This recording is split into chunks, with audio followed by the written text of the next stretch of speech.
भगवद गीता मोक्ष संन्यास योग अध्याय 18 श्लोक 13 से 18 और उनकी व्याख्या। श्लोक 13। सर्वं कर्माखिलं पार्थ ज्ञाने परिसमाप्यते तत्तद्भवति कर्मणा तत्तद्भवति निष्क्रिया। अनुवाद।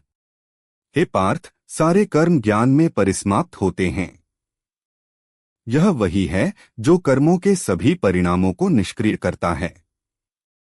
इस श्लोक में भगवान श्री कृष्ण कर्म की समापन स्थिति का वर्णन करते हैं।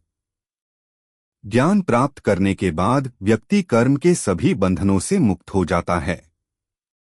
यह ज्ञान का प्रभाव है जो व्यक्ति को कर्मफल से मुक्त करता है और उसे निष्क्रिय करता है।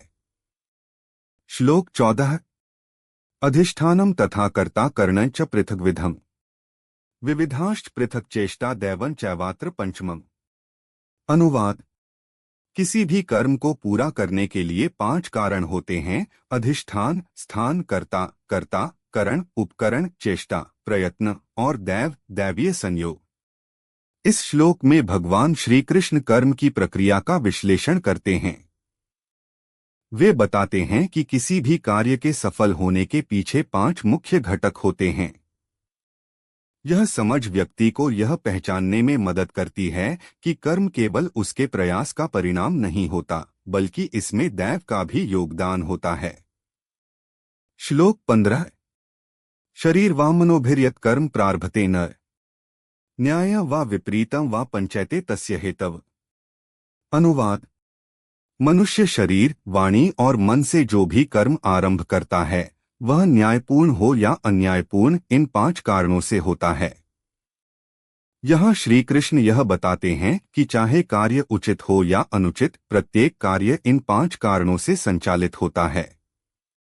इससे यह निष्कर्ष निकलता है कि कर्म का स्वरूप इन 5 तत्वों पर निर्भर करता है। श्लोक 16।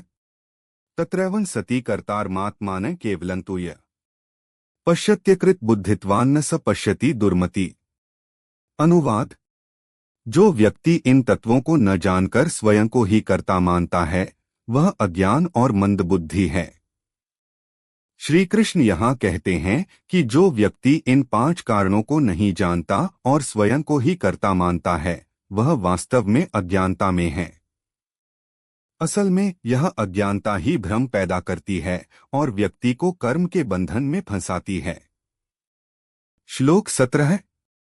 यस्याहंकारो न भूतो बुद्धिर्यस्य न लिप्यते हत्वापि स इमाल लोकान् न हन्ति न निबध्यते। अनुवाद।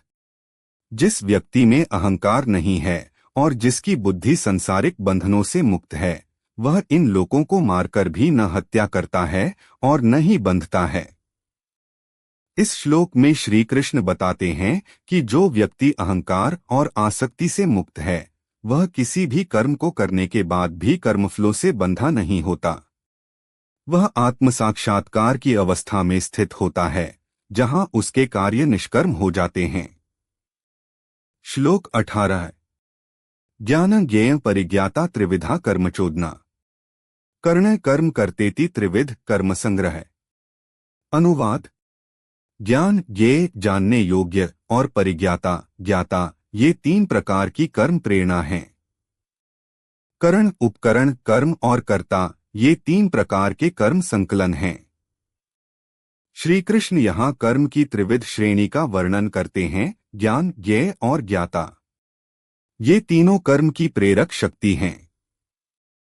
इसके अलावा उपकरण, कर्म और कर्ता को भी 3 श्रेणियों में विभाजित किया गया है। यह समझ कर्म की गहनता और उसकी विभिन्नता को उजागर करती है। सारांश।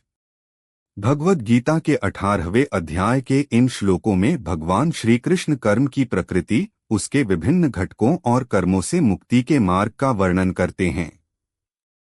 ज्ञान को कर्म की समापन अवस्था के रूप में प्रस्तुत किया गया है जो व्यक्ति को बंधनों से मुक्त करता है।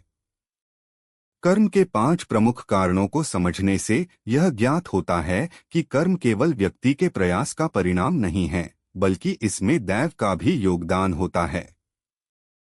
श्री कृष्ण यह भी बताते हैं कि अहंकार और आसक्ति से मुक्त होकर व्यक्ति किसी भी कर्म के बंधन से मुक्त हो सकता है। इस प्रकार मोक्ष और संन्यास के ज्ञान को इन श्लोकों में विस्तार से वर्णित किया गया है।